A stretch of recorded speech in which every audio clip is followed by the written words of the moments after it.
បាទសួស្តីអ្នកនាងស្វាគមន៍មកកាន់ Channel តៃហា Immortal ថ្ងៃនេះ admin ក៏នឹងមកបន្តនៅជុតខ្លីៗនៃ P64 របស់រឿងព្រានទានព្រះប្រាណប៉ុន្តែមុននឹងចូលទៅកាន់ series របស់យើងអ្នកនាងក៏កុំភ្លេចជួយចុច like ក៏ដូចជា subscribe នៅ channel របស់ admin ម្នាក់មួយផងដើម្បីផ្ដល់កម្លាំងចិត្តមកកាន់ admin ក្នុងការផលិតវីដេអូចែកជូនអ្នកនាងទស្សនាជាបន្តហើយមកវិញជាពិសេសជាបងប្អូនណាមានចំណារអារម្មណ៍ចង់អាននៅ series novel រឿងព្រានទានព្រះប្រាណក៏ចាំតាក់ទនីក៏ដូចជារឿងហានលីឯនោះ admin ក៏មានជាមួយនឹងគ្រប់សម្រាប់អាន novel ទាំងហ្នឹងដែលតម្លៃនៃការចូលនេះគឺថាសមរម្យនោះទេបើបងប្អូនមានចំណារអារម្មណ៍នោះក៏អាចឆាតទៅកាន់បងប្រុសមានបាន admin ក៏នឹងទម្លាក់ link Telegram ផ្ទាល់ខ្លួនរបស់គាត់នៅក្រោម comment នឹងឯនោះនេះ admin ក៏សូមនិយាយបន្តិចចឹងណាដោយសារតែ series របស់យើងនៅក្នុង anime នេះគឺថាខុសពី series novel ដោយសារតែនៅក្នុង series novel scene ខ្លះគឺគេយកមកដាក់នៅក្រៅវិញចឹងហើយ admin ក៏មិនដឹងថាគួរតែធ្វើយ៉ាងម៉េចទេមានតែតម្រូវទៅតាម series novel នឹងឯដូចជារៀងច្រើនបន្តិចអីតោះយើងចូលទៅកាន់ series របស់យើងតែម្ដងទៅនឹងឯដូចតែអ្នកនេះបានដឹងថាការពីភាគទី63នោះគឺថាឡុងជីណាននេះក៏បានរកឃើញជាមួយនឹងឪពុករបស់នេះហើយចំណែកតែ series មកទៅកាត់មកកាន់លោកគ្រូជាតិជាមួយនឹងអុកញ៉ាវៃនេះវិញដែលកំពុងតែពិភាក្សាគ្នារវាងការធ្វើដំណើរនិងបញ្ជូនកងទ័ពទៅកាន់ភូមិពីខាងត្បូងដើម្បីធ្វើការសម្លាប់ទៅកាន់ពួកឧទាមក៏ដូចជាដាក់ទោសទៅកាន់ពួកគេទាំងនោះហើយគាត់ក៏បាននិយាយទៅកាន់អុកញ៉ាវៃថាគាត់នឹងផ្ដល់ជំរឿស2ទៅកាន់ពួកគេដែលជំរឿសទី1ខ្ញុំនឹងដឹកនាំទាហានក៏ដូចជាទ័ពសេះរាប់ពាន់នាក់ទៅសម្លាប់ពួកគេហើយជំរឿសទី2វិញខ្ញុំនឹងនាំមន្ត្រីជាច្រើនទៅតំបន់មួយនោះដើម្បីអនុវត្តតាមច្បាប់នៃពិភពគុណប្រសិនបើពួកយើងគ្មានសមត្ថភាពពួកគេនឹងអាចសម្លាប់ពួកយើងក៏ថាបានដែលនេះគឺជាជំរឿសទាំងពីរសម្រាប់ពួកគេត្រូវពេលជាមួយគ្នានោះផងដែរព្រះអង្គក៏មានបន្ទូលថាអ្នកត្រីចានកាំងខ្ញុំគិតថាគួរតែជ្រើសរើសយកជំរឿសទី1វិញប្រសិនបើជ្រើសរើសយកជំរឿសទី2លោកនឹងមានគ្រោះថ្នាក់ខ្ញុំខ្លាចថាពួកគេនឹងសម្លាប់លោកពីក្រោយខ្នងចំណែកឯគ្រូជាតិគាត់ក៏បាននិយាយថាមុនពេលដែលគាត់បានចូលទៅក្នុងរាជវាំងហើយខ្លាចដែលជាមន្ត្រីនោះគាត់ក៏ជាមនុស្សម្នាក់ដែលមកពីពិភពគុណដែរហាត់ໄວបានថាជំរឿសទី2គឺវាមិនសមរម្យនោះដោយលឺគ្រូជាតិនិយាយបែបនោះព្រះអង្គក៏មិនមានបន្ទូលតបទៅកាន់គ្រូជាតិវិញនោះទេដោយសារតែគាត់គឺព្រួយបារម្ភពីគ្រូជាតិតែប៉ុណ្ណោះបន្ទាប់មកគាត់ក៏បានចាក់ចេញពីទីនេះទៅបន្តិចក្រោយមកគ្រូជាតិគាត់ក៏បានបញ្ជាទៅកាន់មេបញ្ជាការវៃឲ្យបញ្ជូនកងទ័ពនិងទ័ពសេះជាច្រើនឆ្លងកាត់ទន្លេដែលផ្នែកខាងកើតរំកិលទៅខាងសមុទ្រខាងកាសចំណែកឯផ្នែកខាងលិចរំកិលទៅប្រាសាទបុរាណមិនថាជួបជាមួយនឹងអ្នកណានោះទេពួកគេក៏ត្រូវតែសម្លាប់អ្នកនោះចោលហើយធ្វើដំណើរឆ្ពោះទៅភូមិពីខាងត្បូងហើយខ្ញុំក៏នឹងធ្វើដំណើរតាមពីក្រោយលោកយឺតៗដើម្បីរងចាំការសម្រេចចិត្តរបស់ពួកឧទាមទាំងនោះមេតបវៃគាត់ក៏បានសួរបកមកកាន់លោកគ្រូជាតិវិញថាចោះរបួសរបស់លោកវិញគាត់ក៏បាននិយាយតបទៅកាន់លោកមេតបវៃថារបួសរបស់គាត់គឺមិនធំដុំនោះទេដោយសារតែគាត់គឺបានឲ្យឈិនមូទៅតាមគាត់ដើម្បីព្យាបាលគាត់អំឡុងពេលធ្វើដំណើរដែលភ្លាមៗនោះគាត់ក៏បានសួរទៅកាន់ឈិនមូថាបណ្ឌិតឈិនព្រមតែតាមខ្ញុំដែរឬទេប៉ុន្តែយើងមើលទៅកាន់ទៅមុខរបស់ឈិនមូទៅគឺថារៀងស្ទាក់ស្ទើរបន្តិចចឹងណាហើយក៏និយាយតបទៅកាន់លោកគ្រូជាតិថាខ្ញុំនៅមិនទាន់រកគ្នារបស់ខ្ញុំដែលមកជាមួយនឹងខ្ញុំនោះគឺឃើញនោះទេដោយសារតែខ្ញុំគឺបាននាំពួកគេដើម្បីមកទីនេះក្នុងការទទួលយកបទពិសោធន៍ថ្មីៗដោយលឺឈិនមូនិយាយបែបនោះធ្វើឲ្យគ្រូជាតិគាត់ក៏បាននិយាយថាលោកបណ្ឌិតឈិនកុំបារម្ភអីពីរឿងនេះខ្ញុំនឹងជួយតាមស្វែងរកលោកតែលោកអាចប្រាប់ខ្ញុំបានទេថាពួកអ្នកទាំងគ្នានោះគឺមានឈ្មោះអ្វីខ្លះបន្ទាប់មកឈិនមូក៏បានប្រាប់ឈ្មោះអ្នកទាំងគ្នាដែលមកជាមួយនឹងគាត់រពេចនោះគ្រូជាតិគាត់ក៏បានប្រើវេទមន្តរបស់គាត់បង្កើតបានតែជាពពកមួយនៅលើលំហមេឃហើយបានប្រែក្លាយទៅជាឈ្មោះអ្នកទាំងគ្នាដែលឈិនមូកំពុងតែរកនោះជាមួយគ្នានោះដែរក៏មានពពកមួយក៏បានបង្កើតបានតែជាព្រួញ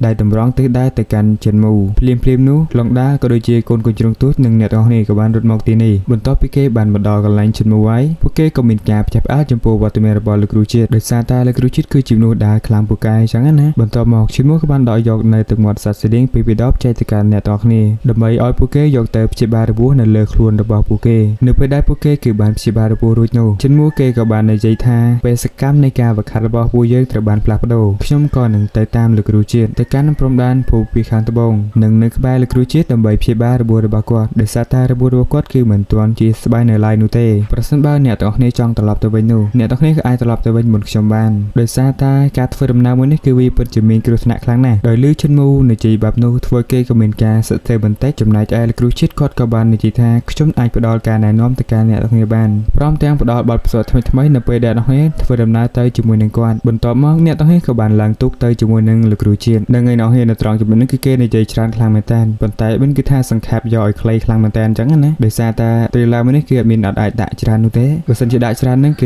ខ្លាចទៅជាសាច់រឿង novel បាត់ទៅហើយបើសិនជាអ្នកនេះចង់ដឹងនៅសាច់រឿងត្រង់កន្លែងហ្នឹងកាន់តែច្បាស់នោះអ្នកទាំងនេះក៏អាចចូលទៅស្ដាប់ novel របស់ admin បាននៅក្នុង YouTube channel របស់ admin នឹងឥឡូវយើងចូលមកកាន់សាច់រឿងរបស់យើងវិញសាច់រឿងក៏កាត់មកពេលដែលពួកគេគឺបានមកដល់ទីកន្លែងភ្នំមួយដែលសម្បូរទៅដោយទឹកជ្រោះព្រមទាំងអាប់ដ៏ស្រស់ស្អាតដែលទីកន្លែងនោះគឺបានធ្វើអ្នកនេះគឺមានអារម្មណ៍ថារីករាយនិងចង់សម្រាកនៅទីនោះភ្លាមនោះគាត់ក៏បានកលេចទៅឃើញជាមួយនឹងបរិបទពីរនាក់ដែលបរិបទម្នាក់ក៏កំពុងតែនេសាទហើយ ហើយក៏មានក្មេងប្រុសម្នាក់ក៏កំពុងតែចោលដុំថ្មទៅក្នុងទឹកមួយនោះដែលក្មេងប្រុសនោះគឺមានឈ្មោះថាវ៉ាងមូរ៉ាន់ហើយក្មេងនោះគឺជាក្មេងដែលរពើខ្លាំងមែនទែនដោយសារតែគេគឺនៅមិនចេះស្ងៀមនោះទេដែលអាយុរបស់គេនេះគឺថាបាក់ផាយជាមួយនឹងចិនមូដែរចំណែកឯចិនមូគេក៏មានការងៀងឆ្ងល់ព្រមទាំងនិយាយថានៅទីកន្លែងនេះគឺមិនមែនជាទីកន្លែងសម្រាប់នេសាទនោះទេពីព្រោះនៅទីនេះគឺមានទឹករលក៏ដូចជាចរន្តទឹកហូរខ្លាំងណាស់បើទោះជាមានត្រីក៏ដោយក៏ពួកត្រីទាំងនោះមិនស៊ីនុយបរិយចំណាស់ម្នាក់នោះទេនៅក្នុងព្រៃដ៏ធំបែបនេះកម្រមានស្នាមជើងមនុស្សដើរមកទីនេះណាបើសិនបើមានមនុស្សមកទីនេះមែននោះពួកគេមិនមែនជាអ្នកនេសាទនោះទេ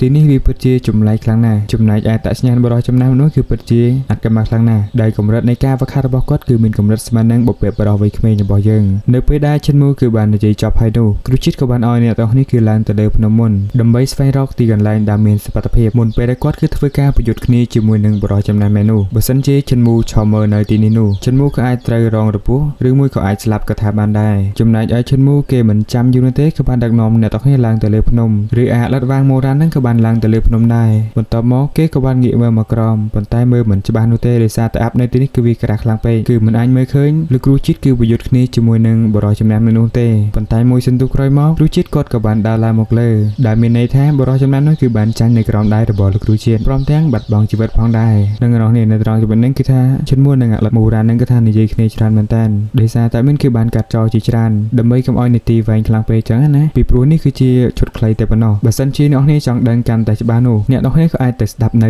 វ៉ែរបស់មានបានចឹងណាហ្នឹងហើយសាច់រឿងរបស់យើងក៏ត្រូវបានកាត់ស្លេះតែត្រឹមហ្នឹងហើយមានក៏សូមអរគុណអ្នកនេះដែលបានចំណាយពេលវេលាដ៏មានតម្លៃមកតាមដានទស្សនាជាមួយនឹងវីដេអូរបស់មានតាំងពីដើមរហូតដល់ចប់ជូនមួយវិញទៀតបើសិនជាបងប្អូនណាមានចំណាប់អារម្មណ៍ចង់អានជាមួយនឹងសាច់រឿង novel រឿងព្រេងទានព្រះបុរាណរឿងគុជអមតទេនីក៏ដូចជារឿងហាន់ឌីនោះហើយមានក៏មានជាមួយនឹងសាច់រឿងទាំងអស់ហ្នឹងនៅក្នុងក្រុម VIP របស់មានដែលតម្លៃនៃការចូលនេះគឺថាសមរម្យនោះទេបើបងប្អូនមានចំណាប់ក៏អាចឆាតទៅកាន់បងប្រុសមានបានដែលមានក៏នឹងទម្លាក់ link Telegram តខ្លួនរបស់គាត់នៅក្រោម comment ជាចុងក្រោយបងឲ្យមានសុខភាពល្អទៅណាមកណាទីចិត្តទីថ្ងៃមានសុខសុវត្ថិភាពដោយរងចាំជួបជាមួយនឹងវីដេអូរបស់មាននៅភាគក្រោយៗទៀតនឹងឲ្យមានក៏មានតែប៉ុណ្្នឹងឯងអរគុណច្រើនអ្នកទាំងអស់គ្នា